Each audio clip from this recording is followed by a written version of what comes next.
no discurso do Mandani, ele disse que seria o pior pesadelo de Trump, né? O Trump já reagiu na Truth Social também, mas ele falou isso assim que ele foi fazer o discurso, né? Assim que saiu o resultado. O Trump chegou a chamá-lo de democrata ruim, né? Dizendo que ele era um comunista, enfim.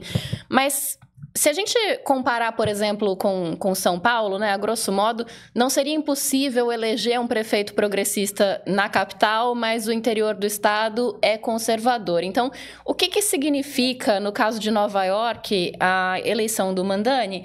E o que isso quer dizer em relação a Donald Trump, né? Isso realmente é um pesadelo? Se não for um pesadelo muito terrível, é um sonho ruim ali? Isso faz alguma diferença nesse contexto, ou a gente está falando de uma bolha, de uma ilha ali que não vai interferir na eleição nacional? Bom, em primeiro lugar, eu vi coisas muito interessantes no resultado da eleição de Nova York. Um deles foi a diferença que ele teve em relação aos jovens, pessoas de até 30 anos. Ele teve uma diferença de mais de 40 pontos colocado, foi fundamental para a vitória dele. E esse público de até 30 anos fez falta na eleição da Kamala Harris, eles foram fundamentais na eleição do Biden, não ano passado, então isso foi um ponto super interessante.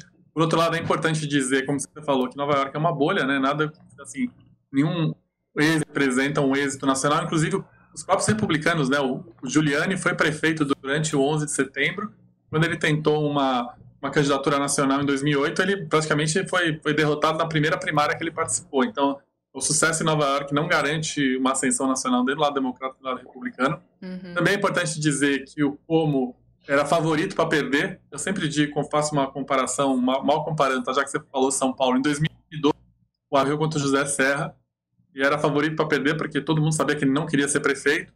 Ele ainda tinha que defender o legado do Kassab na época, que era mal avaliado. Então, o Cuomo ele é altamente rejeitado dentro da cidade de Nova York, né?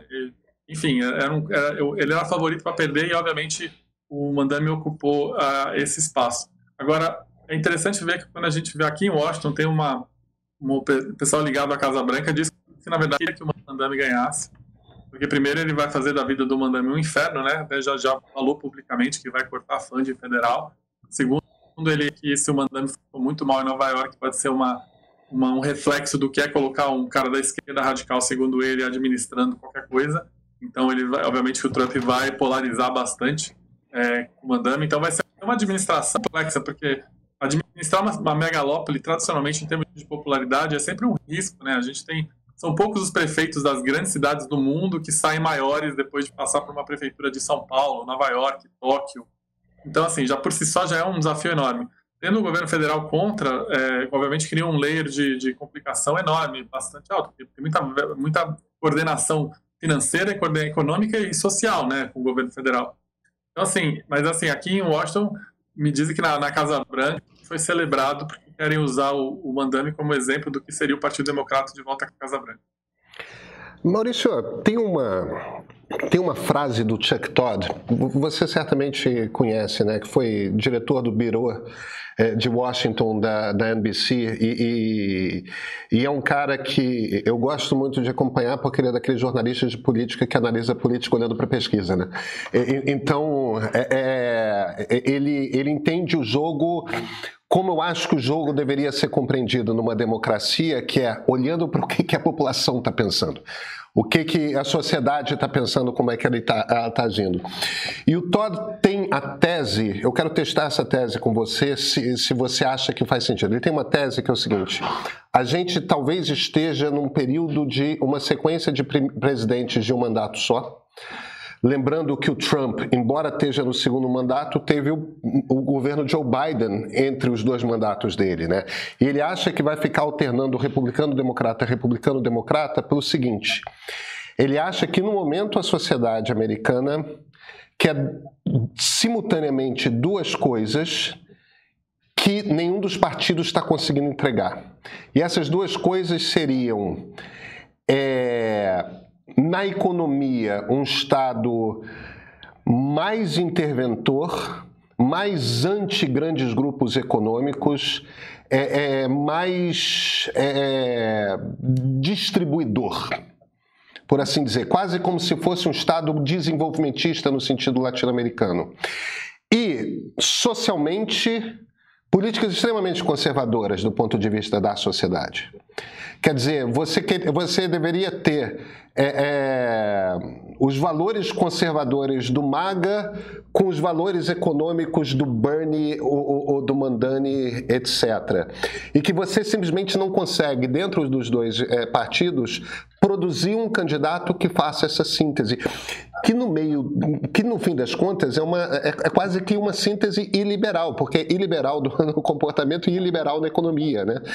O que é muito anti-americano. Poucos países são tão liberais quanto os Estados Unidos historicamente. Você acha que essa leitura do Chuck Todd faz sentido? Você lê isso nas pesquisas aí nos Estados Unidos, essas pesquisas, inclusive as que vocês fazem? Não, faz muito sentido, Pedro. Inclusive, a gente tem esse exemplo da campanha na Virgínia, Gayle Spanberger, que é a primeira governadora mulher do estado da Virgínia, que nesse aspecto é bastante histórico, né? E ela é uma ex-oficial da CIA, ela foi eleita para deputada em distritos mais republicanos que democratas, e ela tomou uma decisão na campanha estratégica de justamente abandonar a discussão dos valores, né? Ela fez uma campanha basicamente voltada para a questão da economia, do emprego, né? Muita gente perdeu emprego na vez das emissões do governo federal, o custo de vida, ela basicamente só falou de custo de vida, e ela decidiu não incorporar na campanha como essência, né, essa questão de conservadorismo, de guerra cultural, e ela tomou uma decisão que todos os candidatos têm que, né, nessa demanda eleitoral possível de coincidir, ou você tem que abandonar um lado ou outro, né? Fica muito difícil equilibrar isso, né? Não tem nenhum espaço hoje no da Casa Branca e nos democratas que consiga conciliar essas duas demandas que são reais. Ele tem toda a razão nessa análise dele, que são reais, e muito difícil de equilibrar, além do fato, né, que, obviamente, no caso presidencial, como o presidente tem sido eleito com metade do país já rejeitou dia 1, é muito difícil, né, expandir o eleitorado durante o mandato, e aí, basicamente, a oposição fica numa posição confortável, porque ele já larga com metade do eleitorado com rejeição e um pequeno percentual de 4, 5, 6 pontos percentuais que estão com o governo, e obviamente, isso se reflete na grande onda de oposição que a gente tem visto no mundo, e nos Estados Unidos não deixa de ser igual, né? Agora, o que me surpreendeu em Nova Jersey e na Virgínia, aí sim, eu acho que são modelos de como os democratas podem ganhar a eleição presidencial em 28, na minha opinião, porque foram duas campanhas que conseguiram ter mais votos em locais que o Trump tinha ganho no ano passado. Ou seja, teve uma conversão principalmente entre os eleitores independentes. Os republicanos continuaram votando massivamente republicano, e os democratas mas o grupo independente, que é mais ou menos 35% do eleitorado nesses dois estados, mudou para as democratas. Inclusive, a gente está falando de cada 3 independentes, 2 votaram nos democratas. E quando a gente vê o porquê disso, foi basicamente a questão de que o Trump não está entregando na economia o que ele prometeu, que ia baixar a inflação, e as pessoas continuam com de que a economia e essa intervenção do Estado que você mencionou não é prioridade do governo. Isso é fundamental. Eu acho que é um perfil de candidato mais parecido com a governadora eleita de Nova Jersey e a governadora eleita da Virgínia do que um Mandani que vai ser competitivo em os democratas, na minha opinião. Olha só, você precisa dominar a IA antes que ela te domine, viu? Foi pensando no desafio da era dos agentes e automações que está de volta o curso queridinho do meio. Lançamos o Bootcamp 25-26 IA Formas de Usar, numa edição prática comigo e mais 3 especialistas para ensinar como transformar ferramentas de IA em resultado real nos seus projetos e na sua rotina. As ofertas de pré-lançamento vão até quarta-feira, 5 de novembro. Tem 30% de desconto no curso avulso, ou você pode assinar o plano Premium mais cursos para acessar esse e outros cursos do meio, e se já é Premium, pode fazer o upgrade para o Premium mais cursos com 20% de desconto. Corre, que é por pouco tempo. Clica aí no link da descrição e garanta seu desconto agora.